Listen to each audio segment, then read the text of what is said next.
정읍의 9월은 여전히 뜨거웠다. 박정수는 마당에 놓인 낡은 플라스틱 의자에 앉아 멀리 보이는 논밭을 바라보았다. 황금빛으로 물든 벼이삭들이 바람에 일렁이며 파도를 만들어냈다. 72년을 살아오면서 본 수많은 가을 중에서도 유독 이번 가을이 아쉽게 느껴지는 것은 왜일까? 엄마, 또 거기 앉아 계세요? 뒤에서 들려온 목소리에 정수는 고개를 돌렸다. 아들 민호가 정장 차림으로 서 있었다. 45살이 된 아들의 이마에는 어느새 주름이 자리 잡았고 머리카락 사이사이로 흰머리가 섞여 있었다. 언제 이렇게 늙었나 싶어 가슴이 아팠다. 아, 왔구나. 밥은 먹었고? 네, 먹고 왔어요. 엄마는요? 나야 뭐, 대충 때웠지. 정순의 대답에 민호의 얼굴이 어두워졌다. 요즘 들어 어머니가 제대로 챙겨 드시지 않는다는 걸 알고 있었다. 혼자 사시면서 끼니를 거르는 일이 잦아졌고 가끔 찾아와 보면 냉장고는 텅 비어 있기 일쑤였다.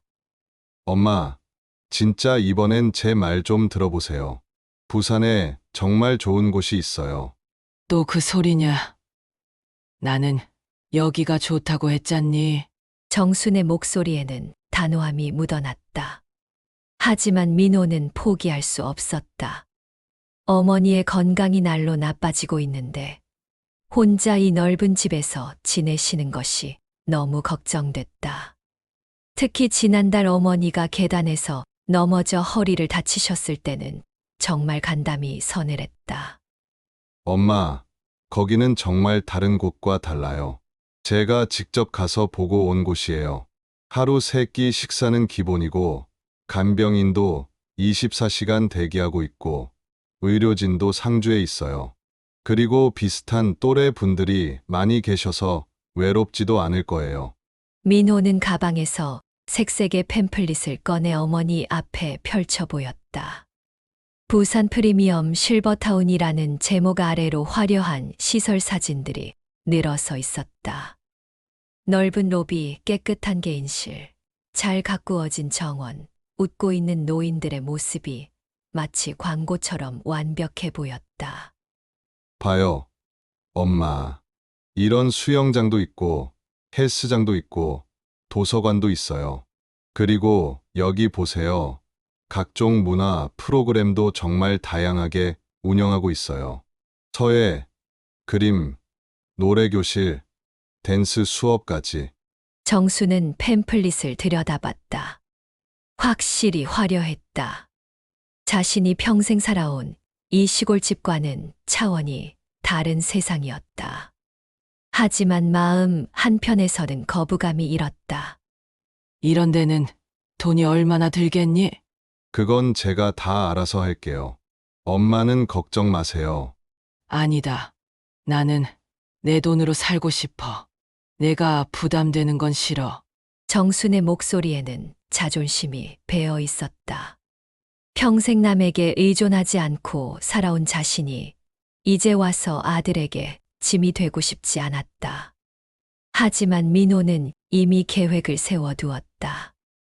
엄마, 농지 처분하면 충분해요. 제가 계산해 봤는데 이 집하고 논밭 다 합치면 실버타운 입주금하고 월 관리비 낼 돈은 충분히 나와요. 정순의 얼굴이 굳어졌다. 농지를 팔라니. 그것은 남편과 함께 평생 일군 터전이었다. 남편이 돌아가신 후에도 혼자서 지켜온 소중한 땅이었다. 이 땅을 팔라고? 엄마, 어차피 혼자서 농사 짓기 힘드시잖아요. 작년부터 임대 주고 계시면서 받는 돈도 얼마 안 되고. 민호의 말은 사실이었다. 나이가 들면서 직접 농사를 짓기 어려워진 정수는 젊은 농부에게 땅을 임대해 주고 있었다. 하지만 임대료로 받는 돈은 생활비에도 부족했다. 그래도 이 땅은 엄마, 정 안 되시면 나중에 다시 사시면 되잖아요. 지금은 건강이 더 중요해요. 정수는 대답하지 않았다. 마당 너머로 보이는 논밭을 바라보며 생각에 잠겼다. 저 땅에서 남편과 함께 땀 흘리며 일했던 기억들이 주마등처럼 스쳐 지나갔다. 봄에 모를 심고 여름에 김을 메고 가을에 추수하던 그 시절들. 엄마, 사실 제가 요즘 너무 걱정이 돼요. 민호의 목소리가 갑자기 조용해졌다.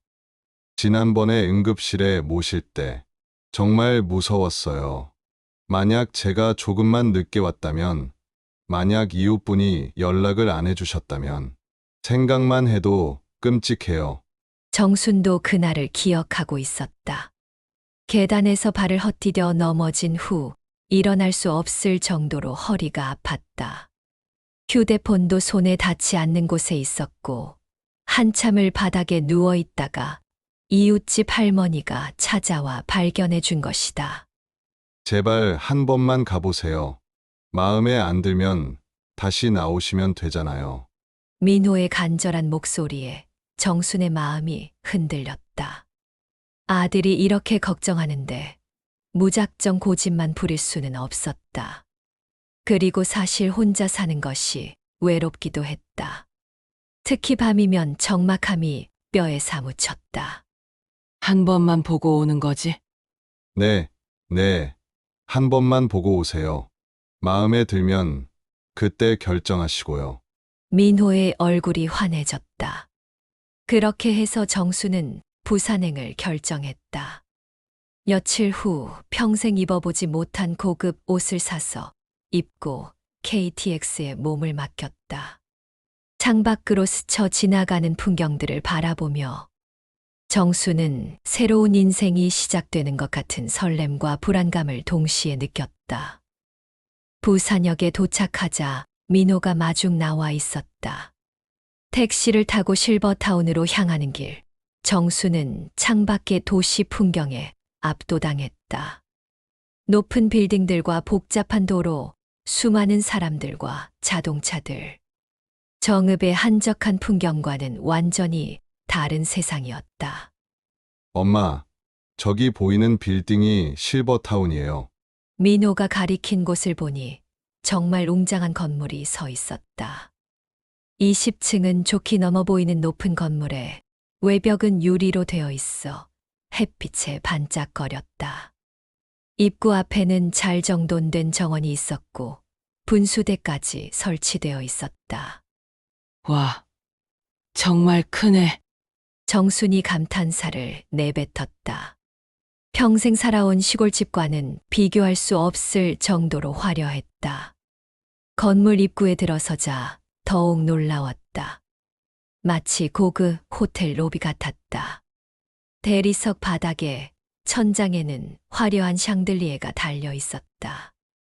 한쪽 벽면에는 폭포처럼 물이 흘러내리는 인공 벽천이 설치되어 있어 시원한 소리를 냈다.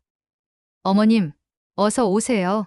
정장을 차려입은 젊은 여직원이 다가와 인사했다. 미소가 밝고 친절해 보였다. 저는 이곳 입주 상담을 담당하고 있는 김미영 과장입니다. 오늘 저희 시설을 둘러보러 오셨다고 들었어요. 네, 잠깐 구경만. 물론이죠. 충분히 둘러보시고 결정하세요. 우선 간단하게 시설 안내를 해드릴게요. 김 과장의 안내를 받으며 건물 곳곳을 둘러봤다. 1층에는 넓은 식당과 카페, 그리고 각종 편의시설들이 있었다. 2층에는 의료실과 물리치료실, 그리고 각종 문화 프로그램을 진행하는 다목적 홀이 있었다. 여기는 저희가 가장 자랑하는 식당입니다. 김 과장이 안내한 식당은 정말 넓었다. 200명은 좋게 앉을 수 있을 정도의 규모의 뷔페식으로 운영되고 있었다. 점심시간이라 그런지 많은 노인들이 식사를 하고 있었다. 모두들 깔끔한 옷차림에 밝은 표정을 하고 있어 보기 좋았다. 식사는 하루 3끼 모두 제공되고요. 영양사가 직접 메뉴를 짜서 균형 잡힌 식단으로 준비합니다. 개인적인 알레르기나 건강상 문제가 있으시면 별도로 조리해서 제공하고요. 정수는 고개를 끄덕였다. 혼자 사시면서 대충 때우던 식사와는 차원이 달랐다. 그리고 여기는 헬스장입니다. 3층 헬스장도 인상적이었다. 각종 운동기구들이 깔끔하게 정리되어 있었고, 한쪽에는 물리치료사가 노인들의 운동을 도와주고 있었다. 어르신들의 건강 관리를 위해 개인별 맞춤 운동 프로그램을 제공합니다. 전문 트레이너가 상주하고 있어서 안전하게 운동하실 수 있어요. 4층에는 도서관과 각종 취미 활동실이 있었다. 서예실, 미술실, 음악실까지. 정순이 평생 접해보지 못한 시설들이었다. 와, 정말 좋네요. 정순이 진심으로 감탄했다. 이런 곳에서 살 수 있다면 정말 편할 것 같았다. 그럼 이제 실제 거주하시는 방을 보여드릴게요. 엘리베이터를 타고 10층으로 올라갔다. 복도는 카펫이 깔려 있어 발걸음 소리가 나지 않았고, 벽면에는 은은한 조명이 설치되어 있어 분위기가 좋았다. 여기가 일반실입니다. 문을 열고 들어간 방은 생각보다 넓었다. 거실과 침실, 그리고 작은 주방까지 갖춘 원룸형 구조였다. 가구들도 모두 새 것처럼 깔끔했다. 창밖 전망도 정말 좋죠? 큰 창문을 통해 부산 시내가 한눈에 내려다 보였다. 멀리 바다까지 보여서 마음이 탁 트이는 느낌이었다. 화장실도 어르신들을 위해 특별히 설계되었어요. 미끄럼 방지 타일에 안전 손잡이도 곳곳에 설치되어 있고요. 정말 세심하게 신경 쓴 흔적이 보였다. 정수는 점점 마음이 기울어지기 시작했다. 엄마, 어때요? 마음에 드세요? 민호가 기대에 찬 목소리로 물었다. 글쎄, 좋긴 하네. 그럼 한번 입주해 보시는 게 어때요? 체험 입주도 가능하거든요. 김 과장이 제안했다. 체험 입주요. 네, 일주일 정도 실제로 생활해 보시면서 결정하실 수 있어요. 시설도 이용해 보시고, 식사도 해 보시고, 다른 입주민분들과도 교류해 보시고요. 정수는 잠깐 망설였다. 하지만 아들의 간절한 눈빛을 보니 거절하기 어려웠다. 그럼 일주일만 해볼까? 정말요? 엄마, 민호가 기뻐했다. 그렇게 해서 정순의 실버타운 체험이 시작되었다. 첫날 밤 넓은 침대에 누워 창밖에 야경을 바라보며 정수는 복잡한 심정이었다. 분명 편리하고 좋은 곳이었다. 하지만 뭔가 어색하고 어리둥절한 느낌도 들었다. 과연 내가 이런 곳에 적응할 수 있을까? 정수는 천장을 바라보며 잠 못 이루는 첫날 밤을 보냈다. 내일부터 시작될 새로운 생활에 대한 기대와 걱정이 마음속에서 복잡하게 얽혀 있었다. 체험 입주 첫 주가 지나고 정수는 정식 입주를 결정했다. 민호가 기뻐하는 모습을 보니 마음이 놓였다.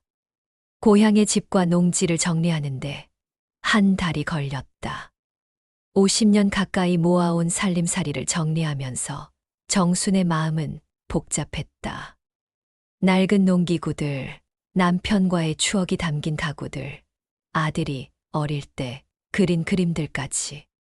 모든 것이 아까웠지만 새로운 삶을 위해서는 어쩔 수 없는 선택이었다. 엄마, 정말 잘 결정하셨어요. 이제 걱정 없이 편하게 지내세요. 이사를 마치고 떠나는 민호의 말에 정수는 억지로 웃음을 지었다. 하지만 마음 한편으로는 막막함이 밀려왔다. 이제 정말 돌아갈 곳이 없어진 것이다. 처음 한 달은 정말 좋았다. 아침에 눈을 뜨면 창밖으로 보이는 부산 시내 풍경이 신선했다. 특히 멀리 보이는 바다가 마음을 시원하게 해주었다. 아침 식사를 위해 식당에 내려가면 이미 준비된 따뜻한 밥과 반찬들이 기다리고 있었다. 어머님, 오늘 아침은 어떠세요? 입맛에 맞으시죠? 식당 직원들은 언제나 친절했다. 정수는 이런 대접을 받아본 적이 없어서 처음에는 어색했지만 점차 익숙해져 갔다. 식사 후에는 산책을 나가거나 헬스장에서 가벼운 운동을 했다. 물리치료사가 개인별로 운동 프로그램을 짜줘서 무릎이 아픈 정순에게는 큰 도움이 되었다. 할머니, 이 운동은 무릎 관절에 정말 좋아요. 꾸준히 하시면 통증도 많이 줄어들 거예요. 젊은 물리치료사의 말에 정수는 열심히 따라했다. 실제로 무릎 통증이 조금씩 나아지는 것 같았다. 오후에는 각종 문화 프로그램에 참여했다. 서예교실에서 붓글씨를 배우고, 노래교실에서 옛가요를 부르고, 때로는 요리교실에서 새로운 요리법을 익혔다. 비슷한 연배의 사람들과 함께하는 시간이 생각보다 즐거웠다. 정순 씨, 붓글씨 정말 잘 쓰시네요. 아니에요. 아직 많이 서툴러요. 겸손하지 마세요. 저는 정순 씨 글씨가 참 좋던데요. 이런 칭찬을 들을 때마다 정수는 기분이 좋아졌다. 농사일만 하며 살아온 자신이 이런 문화생활을 할 수 있다는 게 신기했다. 저녁 식사 후에는 로비에서 다른 입주민들과 이야기를 나누곤 했다. 서로의 지난 이야기를 들려주고 가족 자랑을 하고 때로는 건강 이야기도 했다. 혼자 살 때는 하루 종일 말할 사람이 없었는데 이제는 하루가 모자랄 정도로 할 이야기가 많았다. 하지만 2달째로 접어들면서 미묘한 변화가 시작되었다. 가장 먼저 느낀 것은 관리비 문제였다. 어머님들, 다음 달부터 관리비가 조금 인상됩니다. 원래 회의에서 김 과장이 발표한 내용이었다. 얼마나 오르는데요? 한 할머니가 물었다. 기본 관리비가 10만 원 정도 오르고요. 식비도 5만 원 정도 인상됩니다. 왜 갑자기 올리는 거예요? 물가 상승과 인건비 인상 등을 고려한 불가피한 조치입니다. 양해 부탁드려요. 정수는 당황했다. 입주할 때는 이런 이야기가 없었다. 농지를 처분한 돈으로 입주금을 내고 남은 돈으로 월 관리비를 낼 계획이었는데 자꾸 오르면 언제까지 버틸 수 있을지 걱정이 되었다. 더욱 신경 쓰이는 것은 각종 프로그램 참여를 강요하는 분위기였다. 처음에는 자유롭게 참여할 수 있다고 했는데 점차 의무적인 느낌이 강해졌다.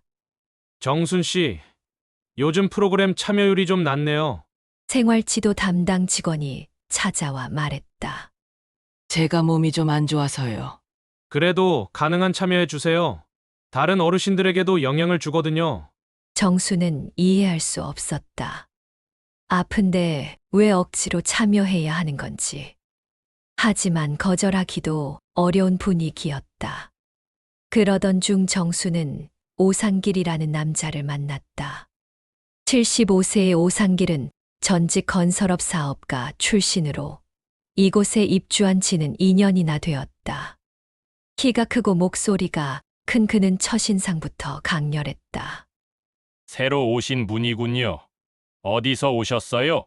식당에서 우연히 같은 테이블에 앉게 되면서 대화가 시작되었다. 전북정읍에서 왔습니다. 아, 시골에서 오셨군요. 적응하기 힘들지 않아요? 처음엔 좀 어색했는데 이제는 괜찮아요. 아직은 모르시는군요. 오상길의 표정이 묘해졌다.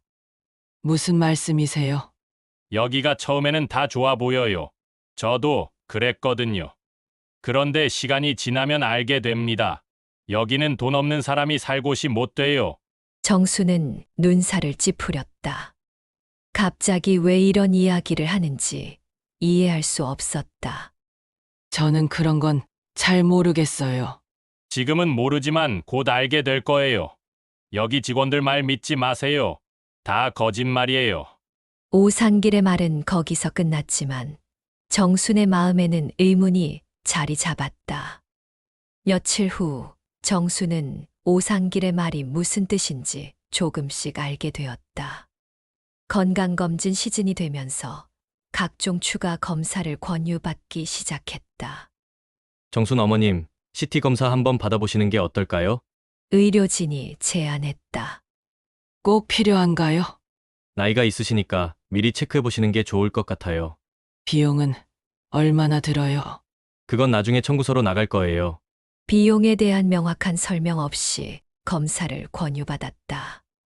정수는 불안했지만 건강이 중요하다는 생각에 검사를 받았다. 그런데 검사는 거기서 끝나지 않았다. CT를 찍고 나니 MRI도 필요하다고 했고 혈액 검사도 추가로 받아야 한다고 했다. 뭔가 이상한 느낌이 들었지만 의사 말을 거부하기는 어려웠다. 더욱 문제가 된 것은 각종 건강보조식품을 권유받기 시작한 것이었다. 어머님, 이 제품은 관절에 정말 좋아요. 다른 어르신들도 드시고 효과를 많이 보셨어요. 영양상담사라는 직원이 찾아와 비싼 건강보조식품을 권했다. 얼마예요? 한 달에 15만 원이에요. 그런데 6개월치를 한 번에 구입하시면 할인해드려요. 정수는 당황했다. 한 달에 15만 원이라니. 게다가 6개월치를 한 번에 사라고? 좀 비싸네요. 어머님, 건강은 돈으로 살 수 없잖아요. 그리고 여기 계신 분들은 다 드시고 계세요. 마지막 말이 정순을 더욱 불편하게 했다. 다른 사람들이 다 산다고 해서 자신도 사야 하는 건가? 좀 더 생각해 볼게요. 너무 오래 생각하지 마세요. 이런 기회는 흔하지 않거든요. 직원이 돌아간 후 정수는 혼란스러웠다. 이런 식으로 물건을 파는 것이 맞는 건가?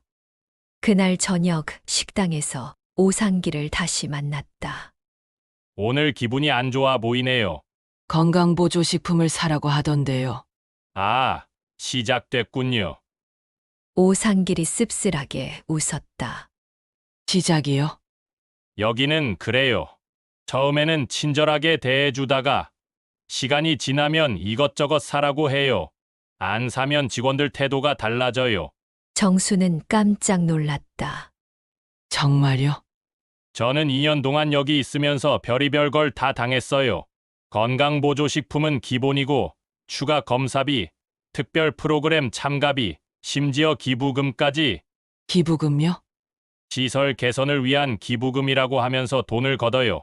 의무는 아니라고 하지만 안 내면 눈총을 받죠. 정수는 충격을 받았다. 이런 일이 있을 줄 몰랐다. 그럼 어떻게 하세요? 참고 살죠. 어디 갈 데도 없고. 오상길의 목소리에는 체념이 묻어 있었다. 가족들은 뭐라고 하지 않아요? 가족들은 여기가 좋은 곳인 줄만 알죠. 돈 많이 들어간다고 하면 건강을 위해서는 어쩔 수 없다고 해요. 결국 우리가 참을 수밖에 없어요. 정수는 점점 우울해졌다. 이곳이 생각했던 것과 다르다는 걸 깨닫기 시작했다. 다음 날 아침, 정수는 민호에게 전화를 걸었다. 아들아, 여기서 건강보조식품을 사라고 하는데 엄마, 몸에 좋다면 사세요. 돈 걱정은 하지 마시고. 그게 한 달에 15만 원이래. 15만 원? 좀 비싸긴 하네요. 그래도 필요하면 사세요. 민호는 별로 심각하게 받아들이지 않았다. 아들아. 그리고 여기 관리비도 올랐어. 얼마나요? 한 달에 15만 원. 에이, 그 정도야 괜찮죠. 엄마 건강이 더 중요해요. 정수는 실망했다. 아들은 자신이 느끼는 불편함을 이해하지 못하고 있었다. 그 후로 정순과 오상길은 자주 대화를 나누었다. 오상길은 이곳의 문제점들을 하나하나 알려주었다. 여기 직원들은 우리를 고객이 아니라 돈벌이 수단으로 봐요. 계속 뭔가를 팔려고 하죠. 정말 그런 것 같아요. 그리고 프로그램 참여도 의무적이에요. 안 나가면 사회성이 부족하다고 가족들에게 전화해요. 정수는 고개를 끄덕였다. 실제로 프로그램에 참여하지 않으면 직원들의 시선이 차가워지는 것을 느끼고 있었다. 가장 나쁜 건 우리끼리 이간질을 시킨다는 거예요. 이간질요? 돈 많이 쓰는 사람과 적게 쓰는 사람을 구분해서 차별 대우를 해요. 그러면 자연스럽게 갈등이 생기죠. 정수는 점점 현실을 깨달아갔다. 겉으로는 화려하고 친절해 보이지만 속내는 철저히 상업적인 곳이었다. 어느 날 정수는 결정적인 사건을 경험했다. 새로 입주한 할머니가 있었는데 경제적으로 여유가 없어 보였다. 그 할머니에 대한 직원들의 태도가 확연히 달랐다. 저 건강보조식품은 꼭 사야 하나요? 그 할머니가 조심스럽게 물었다. 의무는 아니에요. 하지만 건강을 위해서는. 직원의 대답은 냉랭했다. 정순에게 했던 친절한 태도와는 완전히 달랐다. 그날 밤 정수는 잠을 이룰 수 없었다. 자신이 선택한 이곳이 과연 옳은 곳인지 의문이 들었다. 겉으로는 화려하고 편리하지만 마음 편히 쉴 수 있는 곳은 아닌 것 같았다. 여긴 안락한 집이 아니야. 돈으로 안락함을 사는 곳이지. 오상길의 말이 귓가에 맴돌았다. 정수는 창밖을 바라보며 고향 정읍의 밤하늘을 그리워했다. 별이 총총한 시골 하늘과는 달리 도시의 밤하늘은 네온사인으로 번쩍거렸다. 화려하지만 어딘가 차가운 느낌이었다. 내가 정말 원했던 건 이런 게 아닌데. 정순의 마음속에 후회가 스며들기 시작했다. 정순이 실버타운에 입주한 지 6개월이 지났다. 계절이 바뀌어 창밖으로는 봄바람이 불어왔지만 정순의 마음은 점점 무거워만 갔다.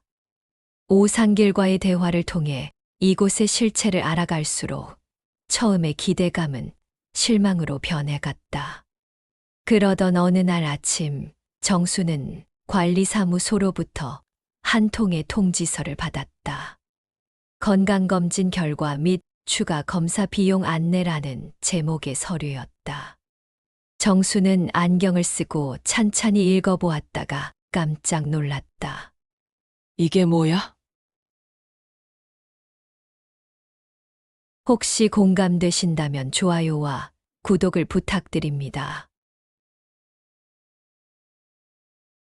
CT 촬영비 45만 원, MRI 촬영비 80만 원, 각종 혈액검사비 30만 원, 종합건강검진 추가 항목 25만 원, 총 180만 원이라는 거액이 청구되어 있었다. 정수는 급히 관리사무소로 향했다. 평소 친절하던 김 과장이 사무실에 있었다. 과장님, 이 청구서 좀 보세요. 뭔가 잘못된 것 같아요. 어머님, 뭐가 문제인가요? 김 과장이 서류를 받아보더니 태연한 표정을 지었다. 이 금액이 너무 많지 않아요? 180만 원이라니. 어머님, 이건 어머님께서 받으신 검사들의 정당한 비용이에요. 저희도 외부 병원에 의뢰해서 받은 검사들이거든요. 그런데 처음에는 이런 비용에 대한 설명이 없었잖아요. 어머님께서 검사를 받으실 때 동의서에 서명하셨잖아요. 거기에 비용 부분도 포함되어 있었어요. 정수는 답답했다. 동의서에 서명은 했지만 이렇게 많은 돈이 들 줄은 몰랐다. 게다가 설명도 제대로 들은 기억이 없었다. 그래도 너무 갑작스럽잖아요. 이런 큰 금액은 미리 알려주셔야 하는 거 아닌가요?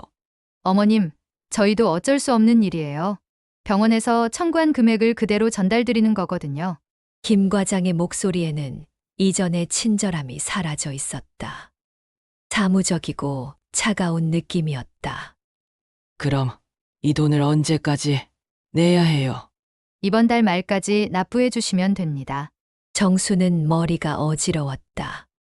180만 원이라는 돈이 만만치 않았다. 농지를 처분한 돈이 점점 줄어들고 있는 상황에서 이런 추가 비용은 큰 부담이었다. 사무실을 나오면서 정수는 오상길이 했던 말을 떠올렸다. 여기는 돈 없는 사람이 살 곳이 못 돼요. 이제야 그 말의 의미를 완전히 이해하게 되었다.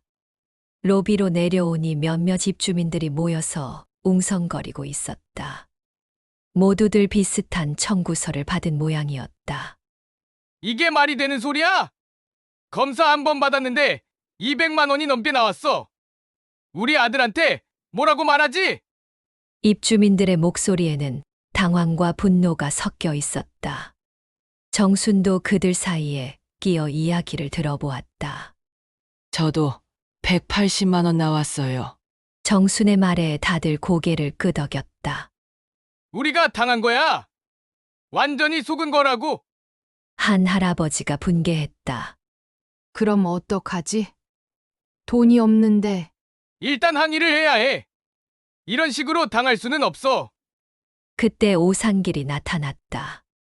그는 이미 이런 상황을 예상했다는 듯 침착한 표정이었다. 다들 청구서 받으셨군요. 장길 씨도 받았어요? 저는 작년에 받았죠. 250만 원이 나왔어요. 250만 원? 사람들이 놀라며 물었다. 저는 그때 항의했어요. 하지만 소용없었죠. 결국 다 내야 했어요. 그럼 우리도 어쩔 수 없이 내야 한다는 말이에요? 항의는 해볼 수 있어요. 하지만 기대는 하지 마세요. 오상길의 말에 사람들의 표정이 어두워졌다. 그럼 어떡해요? 이렇게 당할 수만은 없잖아요. 정순이 목소리를 높였다. 정순 씨 말이 맞아요. 우리가 가만히 있으면 계속 이런 일이 생길 거예요. 다른 할머니도 정순의 말에 동조했다. 그럼 어떻게 하자는 거예요? 일단 다 같이 관리사무소에 가서 항의해요. 혼자가 아니라 다 같이 가면 좀 다르게 나올 거예요. 정순의 제안에 모두가 동의했다. 그렇게 해서 10여 명의 입주민들이 관리사무소로 향했다. 사무실 문을 열고 들어가니 김 과장과 다른 직원들이 당황한 표정을 지었다. 어머님들, 무슨 일이신가요? 과장님, 건강검진 비용 문제로 왔습니다. 오상길이 대표로 말했다. 검진 비용이 너무 과도해요. 설명도 제대로 없었고요. 그래요. 미리 알려주셨으면 검사를 안 받았을 텐데. 입주민들이 하나둘씩 목소리를 냈다. 어머님들, 진정하세요. 저희도 어쩔 수 없는 부분이에요. 어쩔 수 없다니요? 우리가 동의도 제대로 안 했는데. 정순이 목소리를 높였다. 어머님께서는 분명히 동의서에 서명하셨어요. 동의서에 이런 큰 금액이 들어간다는 설명이 있었나요? 서류에 다 나와 있었습니다. 그 작은 글씨로 써놓은 걸 누가 다 읽어요? 그리고 우리는 눈도 어둡고 이해력도 떨어지는 노인들이에요. 제대로 설명해 주는 게 도리 아닌가요? 정순의 말에 다른 입주민들도 맞장구를 쳤다. 정순 씨 말이 맞아요. 우리를 호구로 보는 거 아니에요. 사무실 분위기가 점점 격해졌다. 김 과장은 당황한 표정으로 다른 직원과 뭔가를 속삭이더니 말했다. 어머님들, 일단 진정하시고 앉아서 이야기해요. 진정하라고요? 우리가 왜 진정해야 해요? 한 할아버지가 소리쳤다. 수백만 원을 갑자기 내라고 하면서 진정하라고 해요? 어머님들, 저희도 상부에 보고해서 검토해 보겠습니다. 검토는 무슨 검토예요? 지금 당장 해결해야 할 문제예요. 정순이 단호하게 말했다. 정순 어머님, 너무 흥분하지 마세요. 건강에 안 좋아요. 김 과장이 달래려고 했지만 정순은 물러서지 않았다. 건강 걱정은 당신들이 할 일이 아니에요. 우리 돈 걱정이나 해주세요. 어머님. 여기가 뭡니까? 양로원이에요? 호텔이에요? 들어올 때는 편안한 노후를 보장해준다고 해놓고 이제 와서는 돈만 밝히는 거 아니에요? 정순의 목소리가 점점 커졌다. 평생 농사만 지으며 살아온 그였지만 지금만큼은 누구보다도 당당했다. 어머님, 목소리 좀 낮춰주세요. 다른 입주민분들에게 피해가. 피해? 지금 피해받는 건 우리라고요. 그래요. 우리가 피해자예요. 다른 입주민들도 정순의 말에 힘을 보탰다. 그때 사무실 문이 열리며 한 남자가 들어왔다. 정장을 차려입은 40대 남성으로 관리소장이었다. 무슨 일입니까? 소장이 엄한 목소리로 물었다. 소장님, 건강검진 비용 문제로. 김 과장이 상황을 설명했다. 아, 그 문제군요. 어머님들, 저희도 이해는 합니다. 하지만 이미 받으신 검사의 비용을 저희가 어떻게 할 수는 없어요. 그럼 미리 제대로 설명을 해뒀어야죠. 저희는 충분히 설명했습니다. 어머님들께서 제대로 듣지 않으신 거예요. 소장의 말에 입주민들이 분노했다. 우리가 제대로 듣지 않았다고요? 그래요. 노인들이라고 무시하는 거죠? 어머님들, 그런 뜻이 아니에요. 하지만 법적으로는 뭐요? 정순이 끼어들었다. 법적으로는 문제가 없다는 뜻입니다. 동의서도 받았고 서류상으로도 문제 없어요. 서류상으로 문제 없으면 도덕적으로는 문제 없다는 거예요? 정순의 날카로운 질문에 소장이 당황했다. 도덕적으로 그건 주관적이라고요? 70 넘은 노인들한테서 수백만 원씩 뜯어내는 게 주관적인 문제라고요? 어머님, 표현이 표현이 거칠다고요? 그럼 더 거칠게 해드릴까요? 정순이 일어서며 말했다. 작은 체구였지만 그 순간만큼은 무서울 정도로 당당했다. 여기가 뭔 줄 알아요? 안락한 집이 아니라 우리 황혼을 볼모로 잡는 감옥이에요. 정순의 외침에 사무실이 순간 조용해졌다. 모든 사람들이 정순을 바라봤다. 여러분, 우리가 뭘 위해서 여기 왔어요? 편안한 노후를 위해서였죠? 그런데 지금 편안해요? 매일매일 돈 걱정만 하고 있잖아요.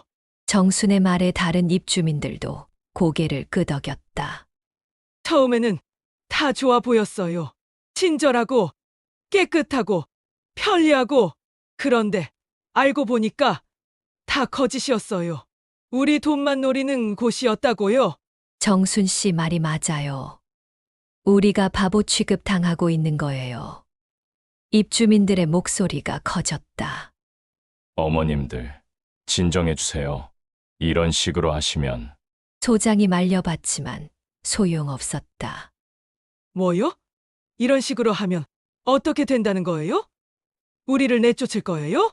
정순이 도전적으로 물었다.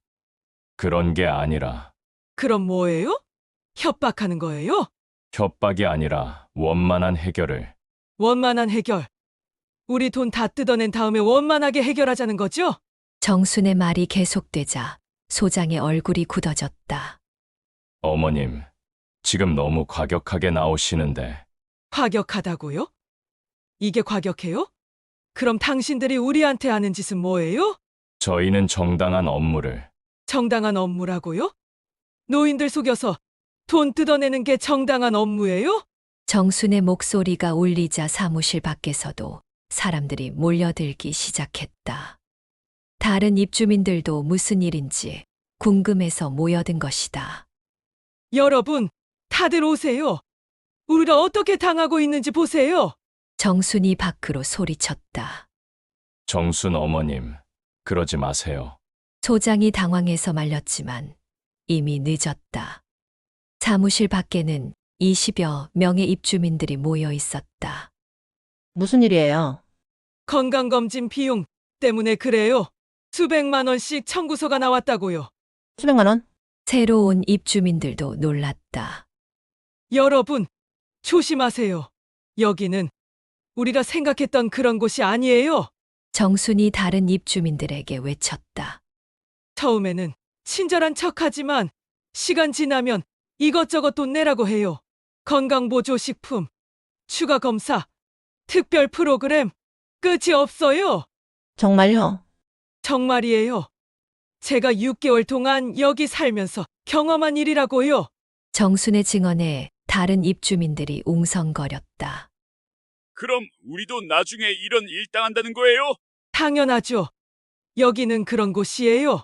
어머님들, 오해가 있으신 것 같은데. 소장이 해명하려 했지만 이미 분위기는 돌이킬 수 없이 악화되어 있었다. 오해가 아니에요. 사실이라고요. 정순이 단호하게 말했다. 여기는 노인들의 안락한 집이 아니에요. 우리 돈을 털어가려는 덫이에요. 황혼을 볼모로 잡고 돈을 요구하는 감옥이라고요. 정순의 외침이 로비 전체에 울려 퍼졌다. 그 순간 모든 입주민들의 시선이 관리진들에게 집중되었다. 분위기는 더 이상 되돌릴 수 없을 만큼 악화되어 있었다. 우리가 이렇게 살려고 집도 팔고 고향도 떠났나요? 이런 곳에서 눈치 보며 살려고요? 정순의 목소리에는 분노와 슬픔이 섞여 있었다. 평생 농사 지으며 정직하게 살아온 자신이 이런 식으로 당하고 있다는 현실이 억울했다. 사무실은 완전히 아수라장이 되었다. 입주민들의 분노는 더 이상 누를 수 없을 정도로 커져 있었고, 관리진들은 어떻게 수습해야 할지 몰라 당황하고 있었다. 이날의 사건은 실버타운 전체를 뒤흔들었다. 정순의 용기 있는 목소리가 다른 입주민들에게도 영향을 미쳤고, 이제 더 이상 조용히 당하고만 있을 수 없다는 분위기가 형성되었다. 그날 밤, 정순은 잠을 이룰 수 없었다. 낮에 벌어진 일들이 계속 머릿속을 맴돌았다. 분명 옳은 일을 했다고 생각했지만 한편으로는 불안하기도 했다. 이제 이곳에서 계속 살 수 있을까? 관리진들이 보복을 하지는 않을까? 소동이 일어난 지 일주일이 지났다. 실버타운 분위기는 여전히 어수선했다. 입주민들 사이에서는 두 개의 목소리가 나뉘어 있었다. 정순처럼 적극적으로 문제를 제기하는 사람들과 조용히 넘어가려는 사람들로 말이다. 정순은 며칠 동안 깊은 고민에 빠져 있었다. 건강검진비 문제는 결국 해결되지 않았다. 관리소 측에서는 상부에 보고하겠다고만 했을 뿐 구체적인 답변은 없었다. 오히려 정순에 대한 직원들의 시선이 차가워졌다. 정순 어머님, 요즘 많이 힘드시죠? 오상길이 로비에서 만난 정순에게 말했다. 힘들긴 하지만 후회하지는 않아요. 말해야 할 건 말한 거니까. 용기 있으시네요. 저는 2년 동안 여기 있으면서도 그렇게 큰 소리 한번 못 쳐봤는데. 상길 씨도 속으로는 답답하셨을 텐데. 그렇죠. 하지만 어디 갈 데도 없으니까 참고 살았어요. 오상길의 말에 정수는 생각에 잠겼다. 어디 갈 데가 없다. 자신도 마찬가지였다. 고향 집은 이미 팔았고 농지도 처분했다. 그렇다고 아들네 집에 가서 살 수도 없는 노릇이었다. 그날 저녁 정수는 민호에게 전화를 걸었다. 아들아, 나야. 네, 엄마. 어떻게 지내세요? 응, 아들아. 혹시 우리 집 산 사람 연락처 아니? 우리 집이요. 왜요? 다시 사고 싶어서. 전화 너머로 민호의 당황스러운 목소리가 들렸다. 엄마, 왜 갑자기 그런 말씀을 하세요? 실버타운이 불편하세요? 불편하다기보다는 마음이 편하지 않아. 무슨 일 있었어요? 정수는 잠깐 망설였다. 건강검진비 문제를 말해야 할까? 하지만 아들이 또 돈 걱정하지 말라고 할 게 뻔했다. 별일은 없어. 그냥 고향이 그리워서. 엄마, 처음에는 다들 그래요. 시간이 지나면 적응되실 거예요. 아니야. 나는 여기가 맞지 않는 것 같아. 엄마, 그러지 마세요. 거기가 얼마나 좋은 곳인데요. 건강도 챙겨주고 친구들도 있고. 민호는 어머니의 말을 진지하게 받아들이지 않았다. 그저 새로운 환경에 적응하지 못하는 것이라고 생각했다.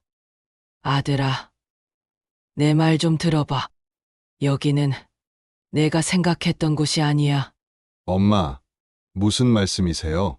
돈이 계속 들어가. 이것저것 핑계로 돈을 요구해. 그런 건 어디든 마찬가지예요. 생활하는데 돈이 안 들 수는 없잖아요. 그게 아니야. 이건 정도가 지나쳐. 하지만 민호는 여전히 이해하지 못했다. 엄마, 건강이 제일 중요해요. 돈 걱정은 제가 할게요. 너한테 부담 주기 싫어서 하는 말이 아니야. 여기는 진짜 집 같지가 않아. 정순의 목소리에 슬픔이 묻어났다. 엄마, 아들아, 엄마가 평생 어떻게 살았는지 너도 알잖니? 남에게 의지하지 않고 내 힘으로 살았잖아. 그런데 여기서는 매일 누구 눈치를 봐야 해. 이건 살게 못 돼. 민호도 어머니의 심정을 조금은 이해할 수 있었다. 하지만 현실적으로 다른 대안이 있을까? 엄마, 그럼 어떻게 하시겠다는 거예요? 집을 다시 사고 싶어.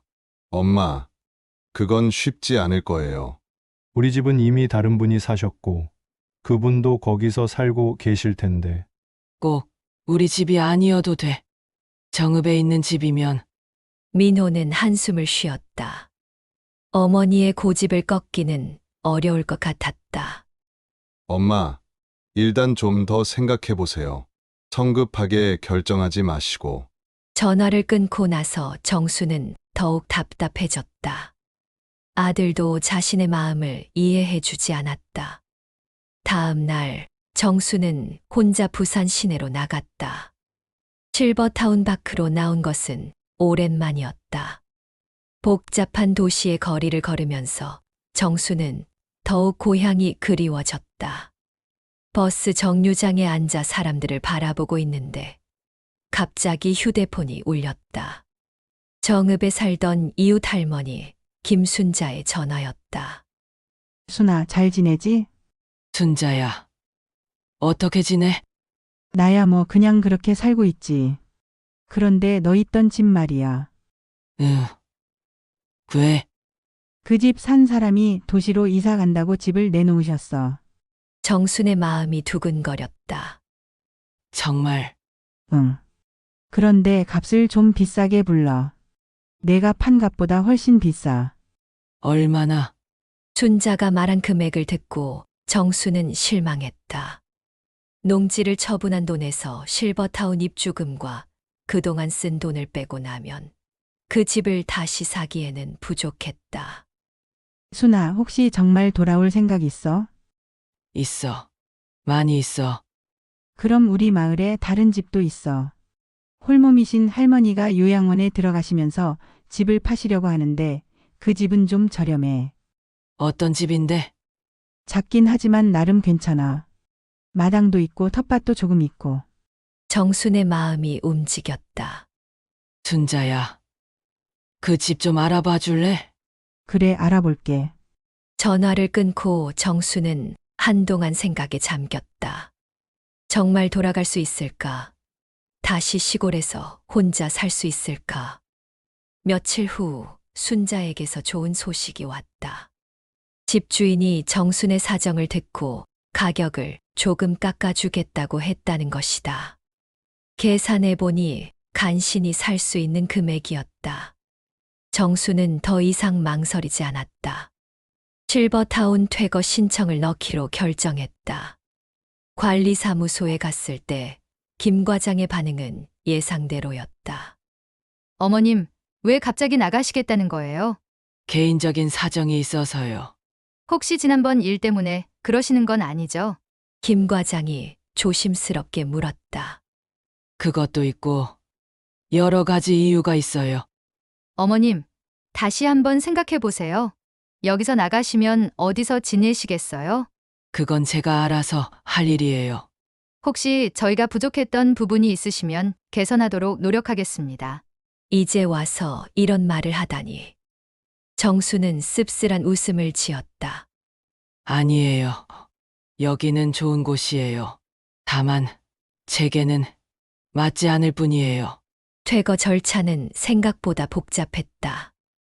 입주금 환불에서 각종 수수료를 빼고 미납된 관리비와 추가 비용들을 정산하고 나니 돌려받을 돈이 많지 않았다.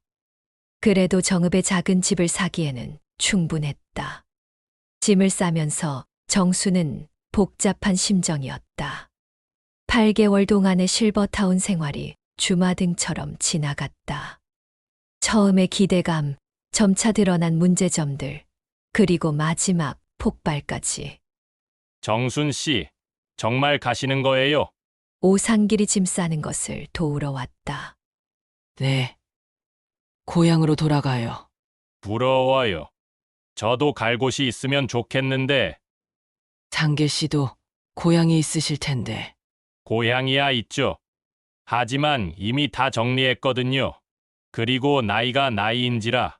오상길의 표정이 어두워졌다. 그래도 여기보다는 마음 편하실 거예요. 편할지는 모르겠어요. 혼자 살기 쉽지 않을 텐데.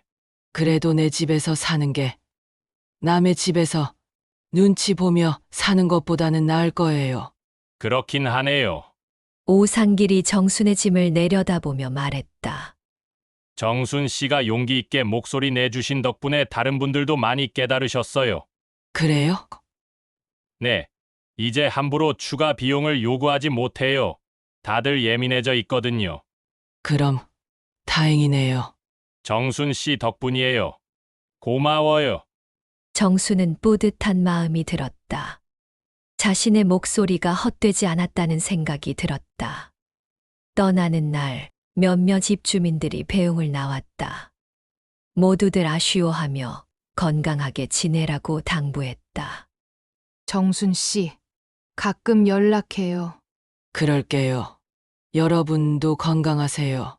KTX를 타고 정읍으로 향하는 길. 정수는 창밖 풍경을 바라보며 생각했다. 8개월 전 이 길을 올 때는 설렘과 불안이 섞여 있었다. 지금은 어떤 기분일까? 실패했다는 생각도 들었지만 한편으로는 홀가분하기도 했다. 정읍역에 도착하니 순자가 마중 나와 있었다. 순아, 많이 늙었네. 너는 그대로네. 두 할머니는 반갑게 인사했다. 집은 어때? 보면 알겠지만 좀 낡긴 해. 그래도 손보면 살만할 거야. 순자의 차를 타고 새로 산 집으로 향했다. 작은 한옥집이었다.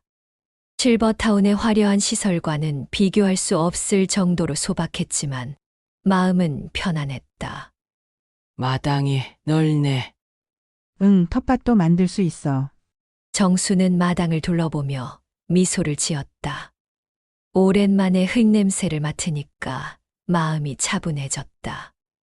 힘들지 않겠어? 혼자 살기. 괜찮아. 원래 혼자 살던 사람이잖아. 그래도 나이가 들수록 내 집이 최고야. 아무리 좋은 곳이라도 남의 집은 남의 집이더라. 순자는 고개를 끄덕였다. 집 안을 둘러보니 손볼 곳이 많았다. 벽지도 다시 발라야 하고 부엌도 정리해야 했다. 하지만 이상하게 기분이 좋았다. 실버타운에서는 모든 것이 완벽하게 준비되어 있었지만 뭔가 내 것 같지 않았다. 여기는 비록 낡고 불편하지만 내가 직접 고쳐가며 살 수 있었다. 저녁에는 순자와 함께 마을 회관에 갔다. 오랜만에 보는 이웃들이 반겨줬다. 순이가 돌아왔네. 도시생활 어떻더니? 편하긴 했는데 마음이 편하지 않더라고. 그럴 줄 알았어. 평생 여기서 살던 사람이 어떻게 도시에서 살겠어. 이웃들의 반응은 따뜻했다. 누구도 왜 돌아왔는지 자세히 묻지 않았다. 그저 돌아온 것을 반겨줄 뿐이었다. 며칠 후 민호가 찾아왔다. 어머니가 실버타운을 나왔다는 소식을 듣고 급히 온 것이다. 엄마, 이게 뭐예요? 왜 연락도 없이 나오셨어요? 너한테 말해도 말리려고 할 게 뻔해서. 당연히 말렸겠죠. 여기서 혼자 어떻게 살겠다는 거예요? 잘 살고 있잖아. 민호는 낡은 집을 둘러보며 한숨을 쉬었다. 엄마, 이런 데서 사시면 안 돼요. 불편하고 위험해요. 불편하긴 하지만 위험하지는 않아. 이웃들도 다 아는 사람들이고. 그래도 아들아, 엄마 말 좀 들어봐. 정순이 민호를 앉히고 차를 끓여주며 말했다. 실버타운은 분명 좋은 곳이야. 편리하고 안전하고. 하지만 내게는 맞지 않았어. 왜요? 거기서는 내가 아닌 것 같았어. 매일 누구 눈치를 보고 돈 걱정하고 이것저것 강요받고. 정수는 실버타운에서의 경험을 자세히 들려줬다. 건강검진비 문제, 각종 추가 비용들, 직원들의 태도 변화까지. 엄마! 그런 일이 있었어요? 왜 그때 말씀 안 하셨어요? 말해도 너는 돈 걱정하지 말라고만 할 게 뻔했잖아. 민호는 할 말이 없었다. 실제로 그랬을 것이다. 미안해요. 엄마, 제가 엄마 마음을 제대로 이해하지 못했네요. 괜찮아.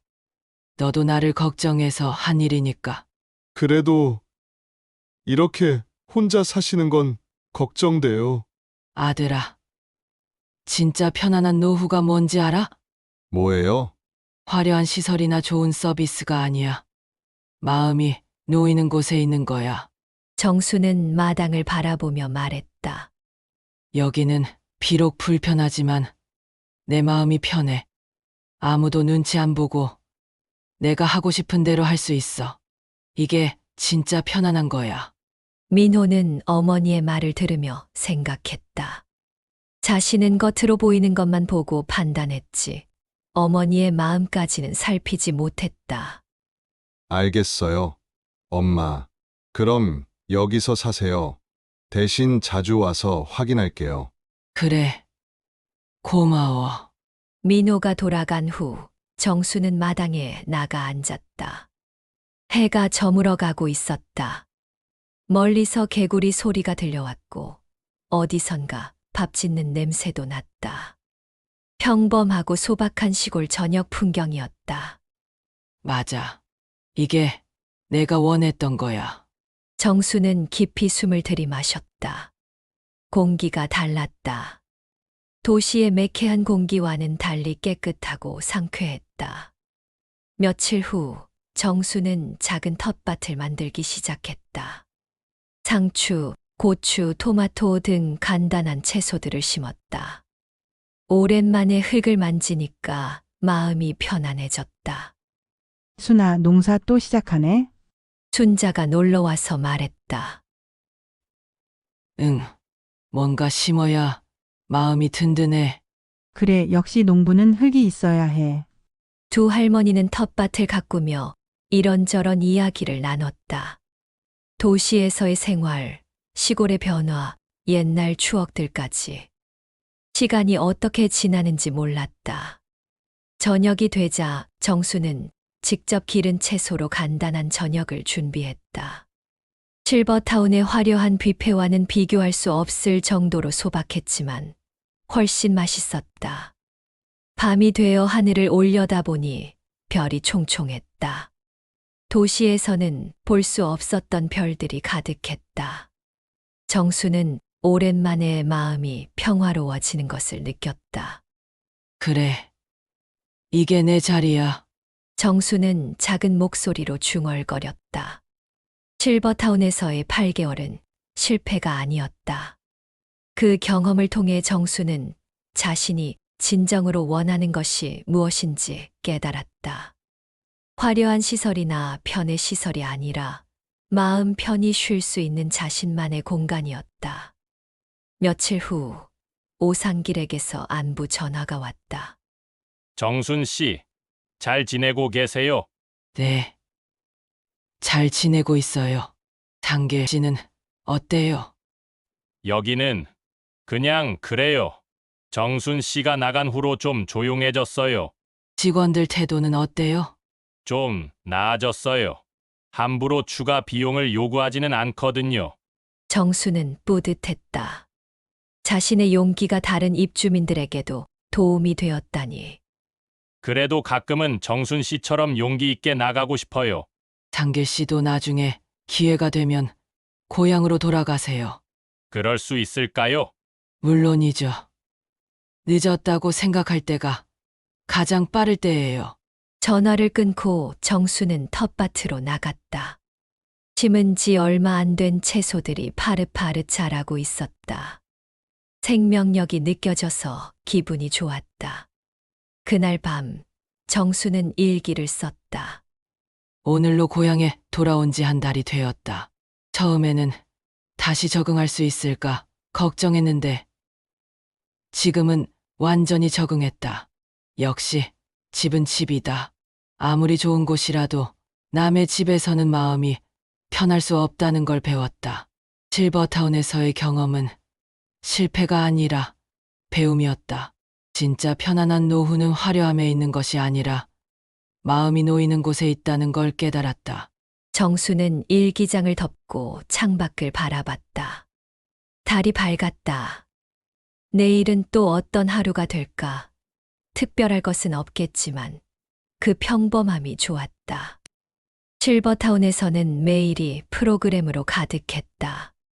무엇인가를 해야 하고 참여해야 하고 따라야 했다. 하지만 여기서는 자신의 리듬대로 살 수 있었다. 하고 싶으면 하고 하기 싫으면 쉴 수 있었다. 이런 자유로움이 진짜 행복이었다. 정수는 만족스러운 미소를 지으며 잠자리에 들었다. 내일 아침이면 또 텃밭을 돌보고 이웃들과 이야기를 나누고 자신만의 하루를 보낼 것이다. 그 소박한 일상이 그 어떤 화려한 생활보다도 소중했다. 진짜 편안한 노후는 화려함이 아니라 마음이 놓이는 곳에 있구나. 정순의 깨달음이 고요한 시골 밤에 스며들었다.